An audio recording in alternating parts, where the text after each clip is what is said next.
Open your ears and lube up your butthole. It's time for the What Do We Call It podcast. Now, here's your host. It's Jmann.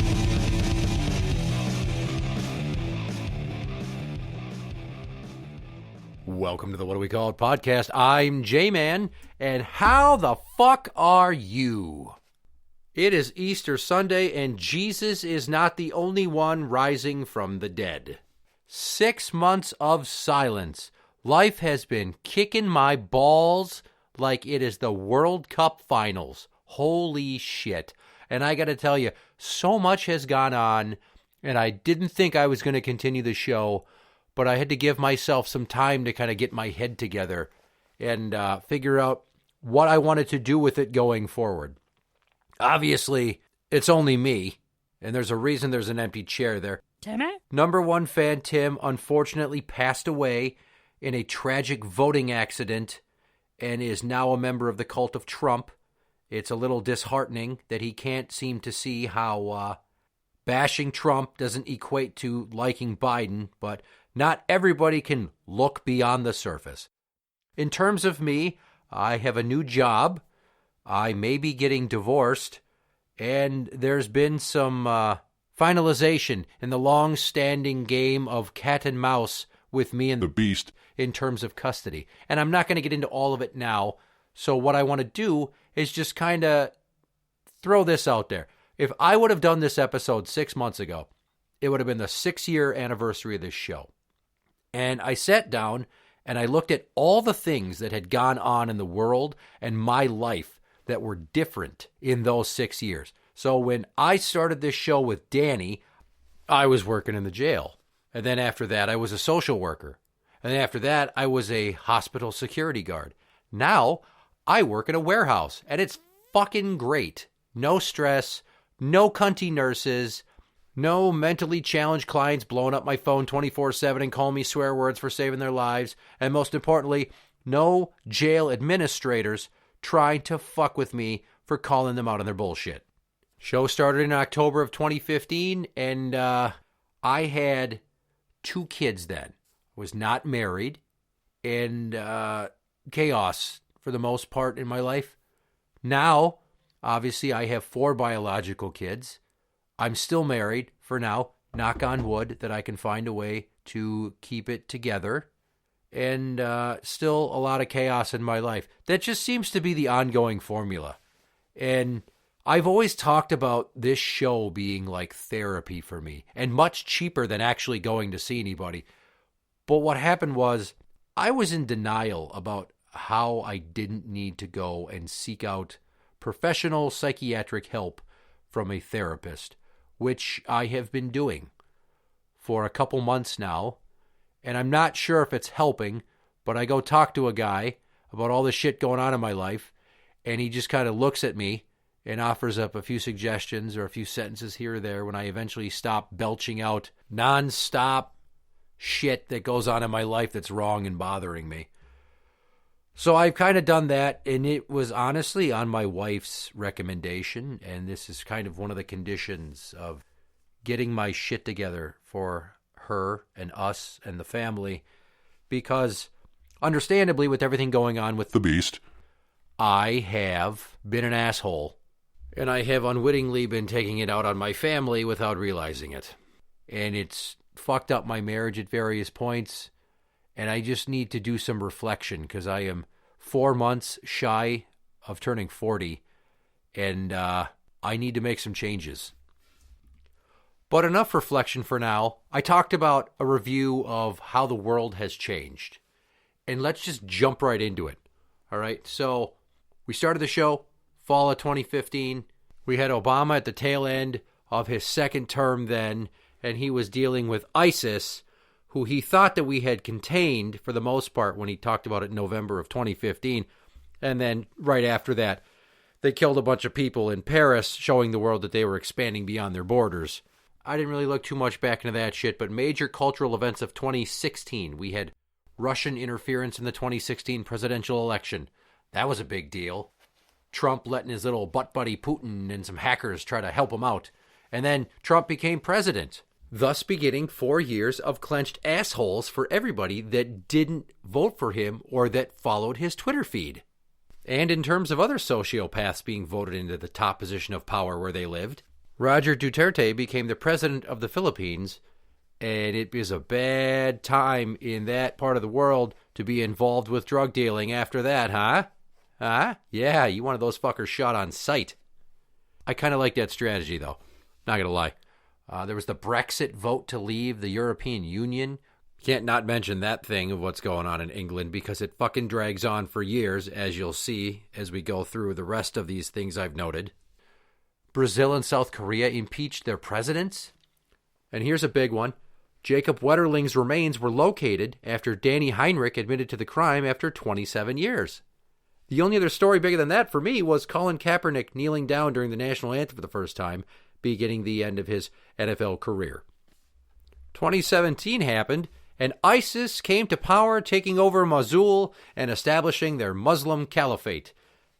Talking about all the people they killed, and the women that they raped, and all the fun shit they thought they were doing in the name of Allah, which was garbage, and fuck those guys. North Korea conducted its 6th nuclear test, defying international directives, and they faced some sanctions. We had continued global warming, and the NOAA marked 2017 the second warmest year on record, finishing just behind 2016. And the biggest story of 2017 for me, Dave Chappelle returned to stand-up comedy after being gone for many years, and he brought us the first 2 of his 6 shows contracted by Netflix. I'm sure there was other shit that went on in 2017, but I just don't care. Like I said, that's the year I got married, and my wife and I had our first child together in June of that year. So I was kind of preoccupied. Plus, things were not going so great at the jail. It was pretty much just me bitching about that, and I don't know how the hell I kept the show going with everything going on. It's fucking nuts. Let's go to 2018 because it was such a fun year for everybody. I swear, nobody had any problems with anything, right? Like, Me Too went worldwide. And that fucked up some people's lives, eh? Huh? Yeah, Harvey Weinstein. The murder of Jamal Khashoggi in Saudi Arabia, and to this day, I have used Khashoggi'd as a verb to describe anybody that is assassinated by a government that they don't like. And the Saudi Crown Prince, whatever the fuck his name is, I don't give a shit to look it up. It's a mouthful. That guy's a fucking psychopath. And oh my God, I wish a meteor would crash only into that part of the world and only affect them because of him. Fuck him and fuck all the oil money and him thinking he owns the world. Also, Trump decided it was a good idea for the U.S. to leave the Iran nuclear deal. That kind of irked some people, didn't it? Brexit, still not official. They just couldn't figure that shit out. And at some point, Trump began a trade war with China that sent the economy into a downturn, like Wall Street sell-offs, the trade deficit widened, and retaliatory tariffs caused price surges across the board. Uplifting story? K-pop went global. Yippee! Fuck all of that. How about 2019? Was that a better year? Because the U.S. and North Korean nuclear talks stalled out. Whoops. The Amazon rainforest caught fire, which is like fucking bananas. I don't know how everybody didn't start running for the hills, like the rainforest. It's like tropical. There's a lot of fucking humidity, water, rain. I mean, it's got rain right in the title, rainforest. That motherfucker caught fire. Yikes. Where's Captain Planet when we fucking needed him? Jesus Christ. Brexit is finally sorted out, but not totally, until a new prime minister was voted into office. Conservative Boris Johnson, who looks a lot like Harry from Dumb and Dumber. And then we had Trump getting impeached for the first time over abuse of power and obstruction of Congress. How about that? And then towards the end of the year, Paris's Notre Dame Cathedral burned. So, sorry, God. Fun note, August of that year, my wife had another kid. I had a son. He is the only son I have, with 3 girls otherwise. and he's the only baby I have ever conceived in wedlock. How about that? And now it gets us to everybody's favorite year, 2020, right? The UK officially withdrew from the European Union as the actual formal act of Brexit finally began. The Senate voted to acquit Trump of impeachment charges, not because he didn't do anything wrong, but because partisanship is at an all-time high in our country at that point, and if you didn't vote for your party, you were a fucking traitor. I swear to God, it's like two fucking armies going at it. It is Game of Thrones in Washington, and these stubborn cunts don't see it, and they're letting us down. So if you're not pissed about that, hate both of those parties. Not just the right for being dickbags, shitting on democracy. Also shit on the left for being too worried about making sure everybody uses the right pronouns and giving out money and eking towards socialism and trying to make sure that nobody ever feels bad. Because what the fuck is that? Oil prices tanked, sending the cost of a gallon of gas down to below $2. That was nice, especially with it right now where it's like $4 again.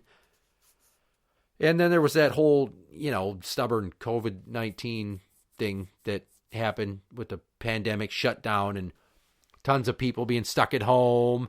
And we were fighting for toilet paper and groceries. We didn't know what was going to happen, if it was going to be like the movie Outbreak. I personally was like, well, I guess this is the end, so we might as well just say, fuck it. And my marriage started to fall apart then. That was my own doing. And that was when being a social worker was at its worst. And then I quit that shit in September after working from home for 5 fucking months. Let's see. Tom Brady signed with the Tampa Bay Buccaneers, leaving the New England Patriots after 20 seasons. How about that?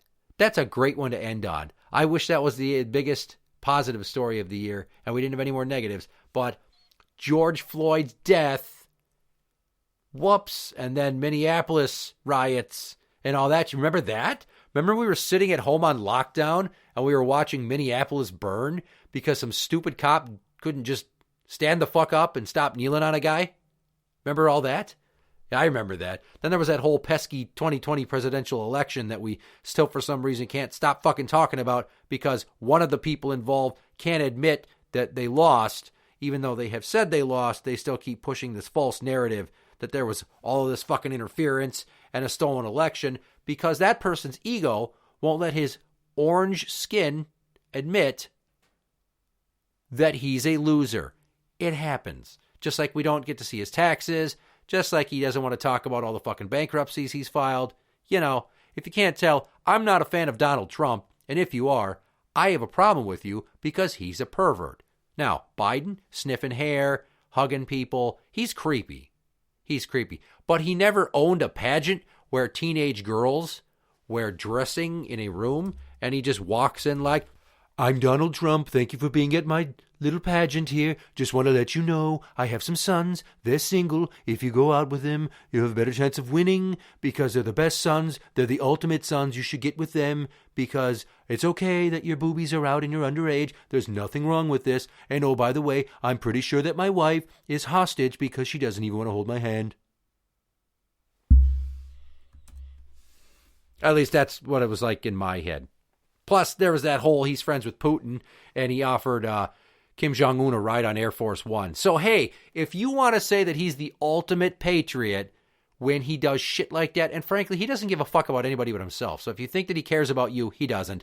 You just voted him into power. You're a pawn in his sick game of mental chess. You are a means to his end. Also, I just want to throw this out here. Trump's plan is established for the U.S. military to exit Afghanistan after a war that lasted 14 years. Now, remember that. It's important. It'll come up again in 2021, I promise. And then, of course, we had the December cyber attacks against many large U.S. companies and government agencies. And it was conducted and alleged to have been performed by Russian intelligence. I'm sure it was not at all payback for Biden winning the presidential election in 2020 fair and square and Putin's little dry dock and homeboy there losing and throwing a little crybaby bitch tantrum. I'm sure it had nothing to do with that. 2021, what did we talk about? Stop the steal, right? They took the election.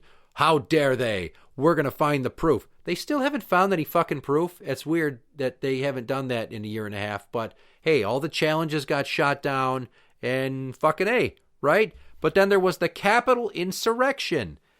And I got to tell you, I was sitting at the hospital working that night, and my friend's like, hey, we got to turn on the news. I'm like, okay. So he logs onto his Hulu because he's got live TV coverage planned, and we're watching this shit. It's fucking bananas, dude. There are people scaling walls, kicking in windows. Somebody got shot.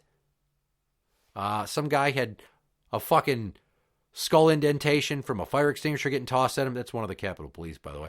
And there's fires, and it's just like all these motherfuckers that went there were breaking into offices, and they evacuated the building.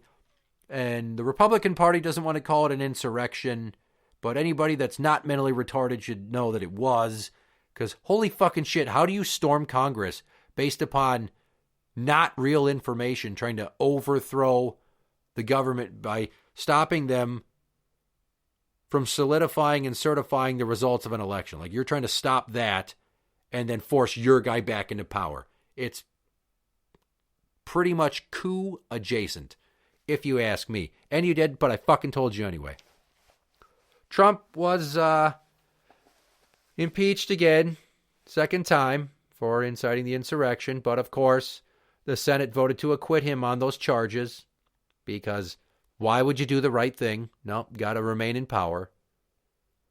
The U.S. began withdrawing troops from Afghanistan because Biden said he was going to stick with Trump's plan. And in doing so, they kind of helped the Taliban retake power.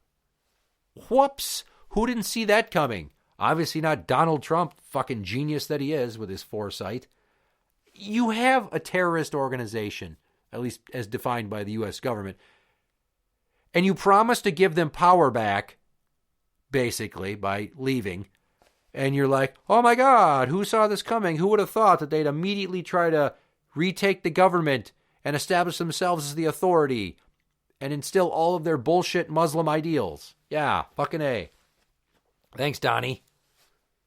And honestly, I got to say also, thanks, Joe, for fucking following through with that, you dingleberry. What the fuck? What else, 2021? Iran had some nuclear program advances, and an explosion at an Iranian nuclear plant alleged to have been conducted by Israeli saboteurs. Iran is forced to admit to having uranium enriched to 60%, which is above the threshold for civilian usage, but not enough for nuclear warhead development. Iran, always kind of... What is it with other governments and trying to race to join the nuclear power party there with missiles? Like, fuck off. We don't need that shit. We don't. It's just going to lead to mutually assured destruction down the line. So let's not do that. Maybe. What else? 2021. Hey, you know all those things that you like to get at the store for a reasonable price, but then we couldn't do that because supply chains faltered as a side effect of all the COVID shutdowns and put international shipping into a full-blown crisis? Do you remember that? Pepperidge Farm remembers. But, you know, Biden took office after a chaotic transition, so, I mean, it wasn't all bad news. I'm not saying I like him. I voted for him so that Trump wouldn't stay in power. I got to tell you, I see Donald Trump as like a big threat to the stability of this nation. Despite what anybody on the right wants to say about the left, Biden might be a senile old man, but I don't stay awake at night worried that he's going to start an international incident or just because he's tweeting nonsensical bullshit. And despite Tim's constant saying, I would have thought that Biden would start World War III before Trump, here's what you need to know about Tim. And this is why he's not here anymore. He, admittedly, gets a lot of his news from scrolling through Facebook from what other people he knows post. He doesn't watch the news. He doesn't read the news. He told me he likes to look at things on the surface, which is fucking appalling in this day and age to just accept whatever you're fed. That's why if you go back and listen to a number of episodes, if he talks about things like, for example, when Amy Coney Barrett was being nominated for the Supreme Court, and he's like, I don't think there's any partisan agenda. I think the judges just take the cases that they get in front of them.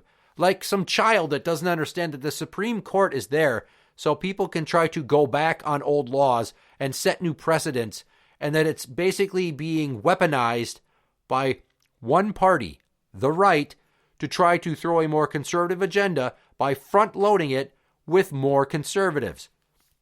And you'll get somebody like, well, the Democrats wanted to expand it. Yes, to keep things even and fair. Here's what you need to know. Any political party that thinks that they need to try to walk back gay marriage being legal and try to get rid of the Roe v. Wade abortion rights awarded to women in this country can fuck right off. Because I have daughters, and no man needs to tell them what to do with their body. That's bullshit. And why the fuck are we going into the past to try to change things based upon conservative and albeit religious ideals? No. Let the gays be married. Let the unwanted people that are growing in wombs be sucked out. Because sometimes babies get made by mistake by people who cannot afford them, and you're just going to make them keep those babies around? But then you don't want to fund the entitlement programs that it would take to sustain those children? How fucking idiotic are you, Republicans? And frankly, this show delves into a lot of political topics, right? And Tim wanted to not discuss politics out of respect for our friendship. I'm just going to say this. If you can't have a simple diplomatic debate or discussion on tape for a show that discusses politics with your friend of 30 fucking years, then you've got a problem. Okay? That's not respecting your friendship. That's a fucking cop-out. That's you not wanting to sit here and be challenged on why you think the way you think, believe in the things that you do, and not want to have to explain yourself. Because we could have had a polite discourse, but he didn't want to do that. Just like when I texted him about the insurrection going on in January of 2021, he's like, I don't care. And that's when I found out that he voted for Trump, and that fucking chapped my ass to no end. Because he's just like, I just don't want to discuss politics out of respect for our friendship. It was a cop-out then. It was a cop-out when we talked about it a few months ago, and I finally said, you know what? Fuck you. I don't want to be your friend anymore. If you can't just be honest and open, if you're going to put up these fronts, that's not friendship. That's you in denial that you might have voted for a loser and that you might have some ideas that are shitty. Kind of like when he came at me the way he did when his stepdaughter announced that she thought she was non-binary and he blew a stack, and I had to basically take him out to the proverbial woodshed to fucking slap him back into reality. But hey, let's get back into some positivity here. 2021, we had the COVID vaccines rolled out in like record time. Pfizer being fully FDA regulated months ahead of schedule. August versus January. How about that, right? Full FDA regulation 5 months ahead of schedule. Fucking A. But then a bunch of people didn't take it because there's microchips in it and it's mind control. I don't know. I didn't get it at first because I thought that I didn't want to be a guinea pig, and then I saw how many people got it and they didn't have problems, and then I just got it. Although there are people that have gotten it and died, and they think that it's because of the vaccine. So we don't know. Shit happens. But I will say, Donald Trump is responsible for pushing that forward and making that happen. That is one thing I will never take away from him. I'll give him another compliment, just to be fair and middle of the road. When he closed our borders to immigrants from Muslim countries, he did so because he was saying that terrorists could come here and then engage in acts of domestic terrorism on our soil. I don't think too many of them were going to end up being terrorists, but you can never be too safe. And frankly, we're in the day and age when they are getting more audacious. And it was kind of a wise move. People declared it as racist, but I don't think it was. Honestly, you got to defend your borders, and that's what you got to do if you're a president and you care about your country. So here I am with a blank slate at this point in the episode, right? Because I was going to do this in October, and now it's fucking April of 2022. And holy shit, people are still talking about the stolen election. That fucking MyPillow guy, Mike Lindell, keeps talking about he's got all this proof, but he's running out of time and money. And frankly, I don't think he's got anything except for the need to seek out professional help in a psychiatric facility where they will forcefully medicate his ass. We got Trump waggling his little dick, acting like, maybe I'll run in 2024, maybe I won't, we'll see what happens. Hey everybody, MAGA, do you miss me? Yep, and we've got people like fucking Marjorie Taylor Greene who is a prime example of somebody with severe mental illness who can function pretty well in everyday life, saying absolutely insane shit daily. Like fucking daily, to the point where they had to ban her from Twitter. And now she's using like her official representative account because they got sick of all the anti-American bullshit that she was peddling, just pumping up the Trump crowd and the insurrectionists. Laura Boebert, who seems like she's the fucking young Republican club girl that didn't know what the Constitution says or any of the words on it means and also has no self-awareness. But she's pretty, so yay! She's voted into office. And then you've got everybody's favorite handy-capable Hitler youth, Madison Cawthorn. Oh my God, enough with the wheelchair guy acting like he's hot shit. If he was on Trump's dick any harder trying to build up his own legacy, he would be a condom. It's fucking nuts. And then Matt Gaetz, who looks like a cartoon character and apparently likes to try to have sex with underage prostitutes, but then denies it. Like, come on, dude. We know you're totally trying to fuck teenage girls. So we've got this enclave of pro-Trump cohorts that won't say anything negative about him, and they applaud everything about him. And then they're also like saying, hey, good job, Putin, with your invasion of Ukraine, because we got that going on, right? And it kind of feels like it's going to turn into World War III here eventually, even though Putin has been getting teabagged left, right, and sideways by all these other countries coming to the Ukraine's help, and then Ukrainian soldiers fighting like nobody's ever fought before, apparently. They're like the soldiers in the movie 300. They just give no fucks, and they are all about demolishing the Russian army that is on their soil, and good on them. And, of course, we've had a bunch of fucking COVID variants, and it's still kind of going on, but it's just like this lame specter. At this point, COVID is your cat that's 12 years old and spends most of the day sleeping on the couch and then only comes out when it wants food. That's really what's going on. I will get into some of the things in my personal life in future episodes that will come out. I don't fucking know when. I'm just going to do it when I feel like it. You'll get it whenever I damn well please. Interact with the show on Facebook at facebook.com/group/whatdowecallitpodcast show. You can find us on Twitter at whatdowecallit. That is at whatdowecallit. For the What Do We Call It podcast, I'm Jmann. And that's the end.